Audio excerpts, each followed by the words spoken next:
Welcome back, students. After taking the revision of chapter 1, students now come for the revision of chapter 2, that is relation and function.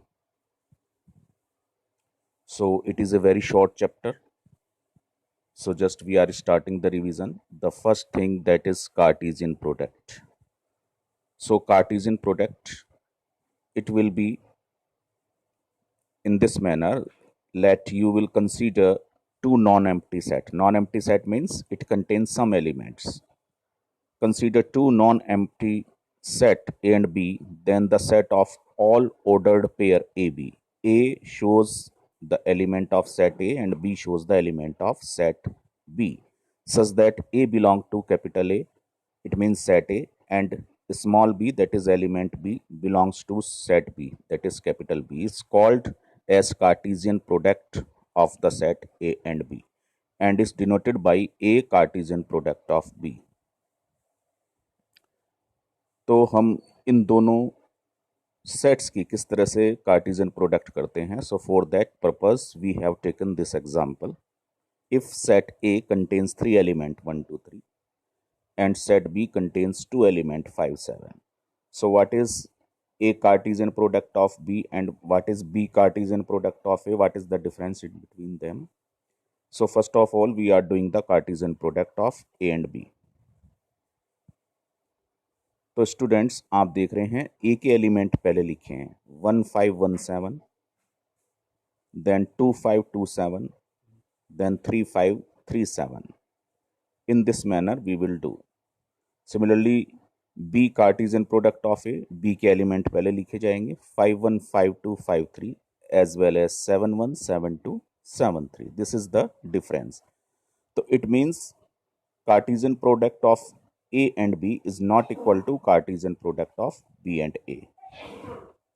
The next topic after that, the number of element in set A. Suppose you are taking an A means number of element in set A, that is P, and number of element in set B, that is Q. If you will multiply, if you will do the Cartesian product of A and B, then you will get number of element in the Cartesian product of A and B will be equal to P into Q, that is equal to Na multiplied by Nb. It means number of element in set A into number of element in set B. In general, Cartesian product of A and B is not equal to Cartesian product of B and A. And Cartesian product of any set to an empty set will be always an empty set. Now come to the next page. Now the definition of relation, as the name of this chapter is relation and function. So what is relation? Consider two functions or consider two given sets such as set A and B. Then a relation R from a set A to a set B is defined as a subset of Cartesian product A and B. So what is relation? Relation for a two non-empty sets, that is A and B, and if you will do the Cartesian product of these two, then a subset is called the relation. Now come to the next definition, that is domain of a relation. Domain of a relation is the set containing all the first entries or components of ordered pair belonging to R. It means आप पहले वाले element लेंगे, that is known as X. Range of a relation. Range of a relation is the set of all second entries or component of the ordered pair belonging to R. Range के लिए आप y वाला element लेंगे. y वाला कौन सा element लेंगे? जो x की वैल्यू के लिए y की वैल्यू आ रही है, that is known as range. Now inverse of a relation. So let us consider two sets A and B and define a relation R from a set A to a set B. The inverse of the relation R will be defined from set B to set A. Generally inverse of a relation is denoted by R inverse. R के ऊपर power -1 है, it is known as R inverse. Now come to the next page. So if A comma B belongs to the set R, then B comma A belongs to the R inverse and vice versa. So this is the definition of inverse. Now next definition for function. So function is a rule or manner or correspondence which associate every element of A to a unique element of B such that fa is equal to b. Fa means function of a is equal to b for all a belongs to set A. तो function एक rule है, जैसे y is equal to x square है तो x की different value पर y की different values आएंगी. Now relation of a function. So let us consider two non-void set A and B. It means non-empty set A and B. Then a relation f from A to B is called as a function from A to B if for each and every element small a, that is element A, belong to set A, there exists an element B belongs to set B such that A comma B belong to the function. And for all element A belongs to set A, there exists a unique element B belongs to set B such that AB belongs to the function and AC belong to the function, then B is equal to C.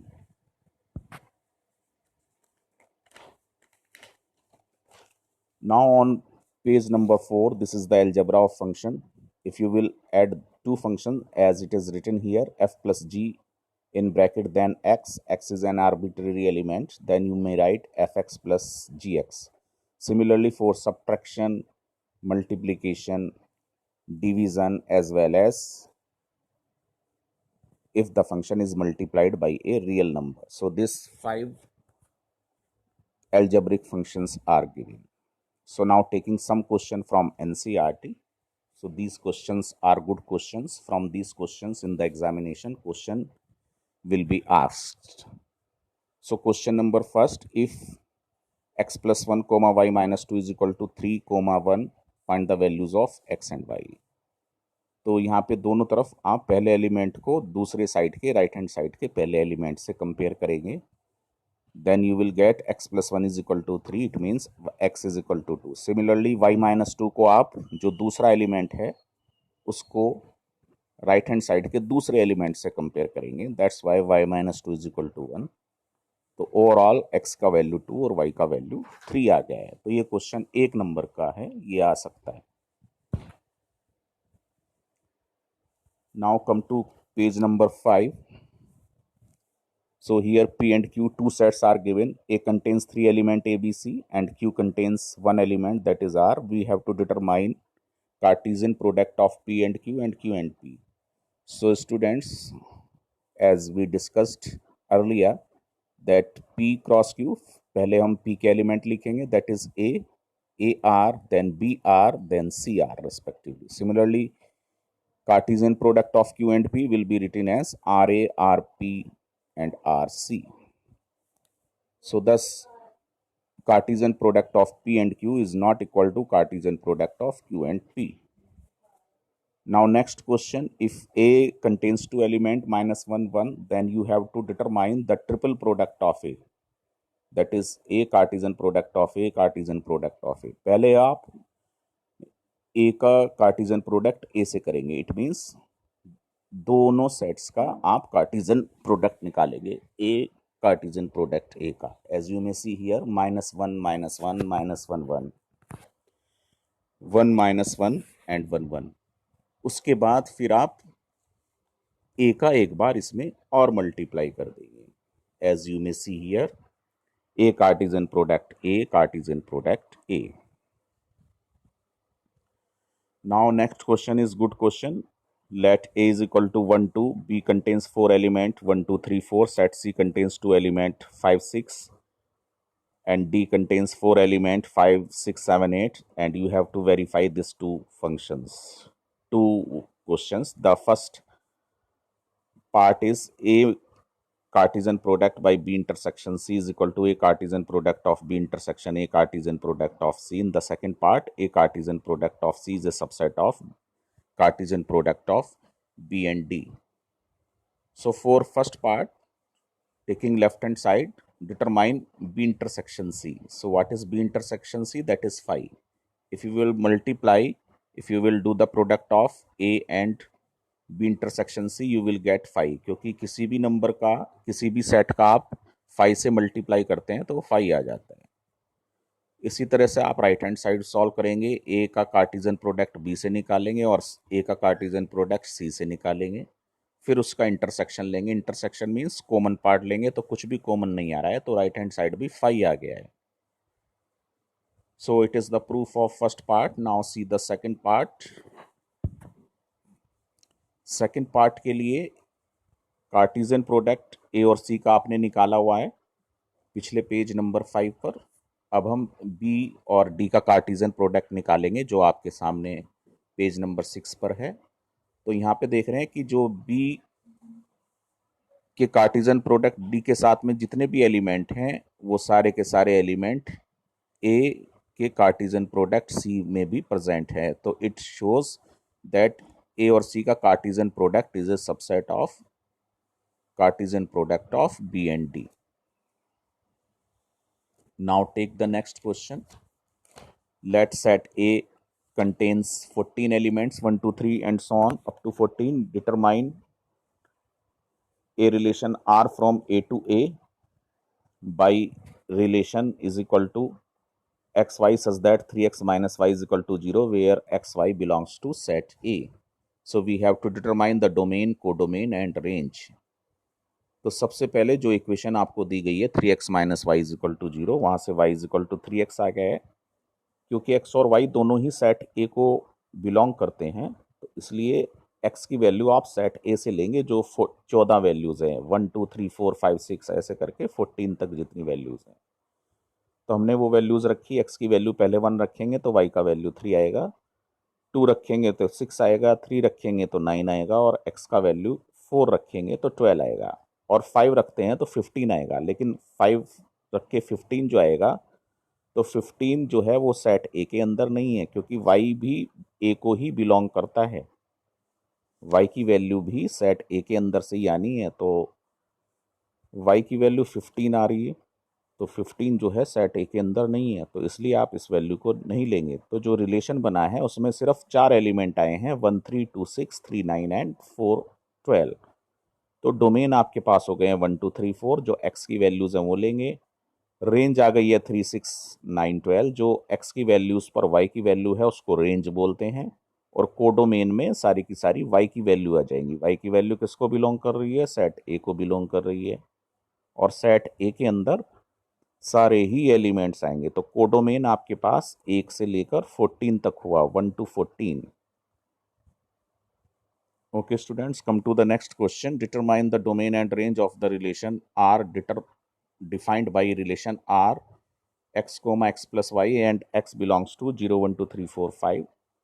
So what is domain? 0 1 2 3 4 5 और x की value पर y की value को क्या बोलते हैं? Range. तो x की जगह आप पहले 0 रखेंगे तो हमारे पास y की वैल्यू 5 आएगी, 1 के लिए 6, 2 के लिए 7, 3 के लिए 8, 4 के लिए 9 और 5 के लिए वैल्यू ये 10 आएगी। Now come to the next page.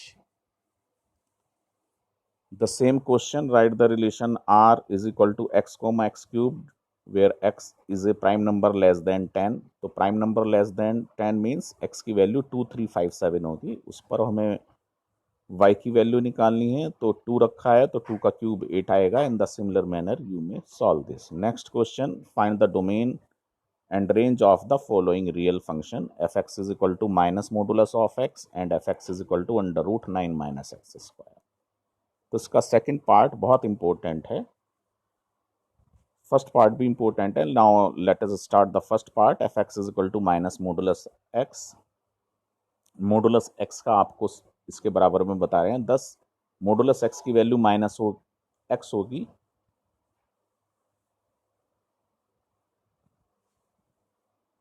कब होगी? मोडुलस x की वैल्यू माइनस x जब आपके पास x लेस देन 0 होगा और मोडुलस x की वैल्यू आपके पास प्लस x होगी इफ x इज ग्रेटर और इक्वल टू 0। यहाँ पर आपके पास fx की वैल्यू माइनस x लिखी है वेयर x इज ग्रेटर और इक्वल टू 0 क्योंकि बाहर माइनस है इसलिए, और fx is equal two plus x if x is less then 0। So therefore domain of this function और रियल वैल्यूज आप इसके अंदर पुट कर सकते हैं। एक्स की वैल्यू सभी रियल वैल्यूज के लिए आप पुट कर सकते हैं, लेकिन वाई की value, it means F x की वैल्यू, वाई को ही आप एफ एक्स बोलते हैं। तो जो आपके पास एफ एक्स है यानी वाई की वैल्यू है, इट मीन्स जो रेंज है वो आपके पास निगेटिव ही आएगी, क्योंकि f x is equal to minus है, तो मॉडुलस हमेशा प्लस में रहेगा और बाहर माइनस आने से ये माइनस में कन्वर्ट हो जाएगा। तो रेंज जो है, इट मीन्स वाई की वैल्यू है वो माइनस इनफाइनाइट आएगी, और इसकी जो सबसे छोटी वैल्यू आएगी वो जीरो आएगी, that is closed interval. Zero से बड़ी value, it means positive value इस फंक्शन की नहीं आ सकती है। Now come to the second part, f x is equal to under root 9 minus x square. तो इसमें डोमेन निकालने के लिए स्टूडेंट सबसे पहले आप अंडर रूट वाला पार्ट देखेंगे, क्योंकि अंडर रूट के अंदर अगर कोई वैल्यू निगेटिव आती है तो वो इमेजनरी नंबर बन जाता है, जो रियल नंबर नहीं है। ओके, सो इट मीन्स जो अंडर रूट के अंदर फंक्शन है 9 minus x square, it must be greater और इक्वल टू 0, वो 100% पॉजिटिव नंबर होना चाहिए। तो इसलिए 9 minus x square is greater और equal to 0, it means x square is less than और इक्वल टू 9, इट मीन्स यहाँ पे एक्स की वैल्यू जो होगी वो -3 और +3 के बीच में लाई करेगी।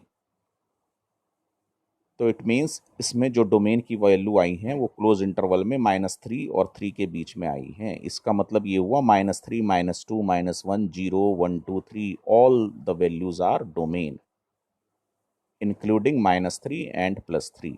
Rest of the value will not be the domain, क्योंकि x की वैल्यू अगर आप यहाँ पे 4 रखते हैं बाई चांस, तो 4 रखने पर 16 आ जाएगा, 9 माइनस 16 अंडर रूट -7, तो वैल्यू इनवैलिड हो जाएगी, इमेजनरी नंबर आ जाएगा। Now come to the range. Range बोलते हैं x की वैल्यूज पर y की वैल्यू। तो यहाँ पे आप x की वैल्यू -3 और 3 के बीच में ले सकते हैं, तो मैक्सिमम वैल्यू आपके पास y की आ जाएगी 3 और मिनिमम वैल्यू y की आ जाएगी 0। तो रेंज आपके पास होगी क्लोज इंटरवल के अंदर 0 to 3। Now come to the next page, that is last page of this exercise, as this exercise is very short. Now come to this page 8. Question this: f and g are two functions such that r to r be defined respectively by fx. Gx is given, fx is x plus 1 and gx is 2x minus 1. We have to determine the addition of this two function f plus g as well as subtraction of this two function f minus g as well as division of this two function f upon g. तो f plus g in bracket and then x can be written as fx plus gx। तो आप fx और gx की respectively value रख दीजिए, x plus 1 और gx की 2x minus 3, इसको ऐड कर लीजिए क्योंकि बीच में एडिशन का साइन है। तो after calculation you get 3x minus 2। इसी तरह f minus g in bracket x is written, तो you can write this fx minus gx। fx और gx की वैल्यू रख लीजिए, बीच में माइनस होने की वजह से you will get -x plus 4 after calculation. Third part f upon g in bracket x है, तो इसको आप fx अपॉन gx रख सकते हैं। fx की जगह fx की वैल्यू रिप्लेस कर दीजिएगा and gx value will be replaced by gx। Next question, that is last question. Let a is equal to 9, 10, 11, 12, 13 and let f such that set a to natural number be defined by fn, the highest prime factor of n. Find the range of f. So here the value of n you must take 9, 10, 11, 12, 13.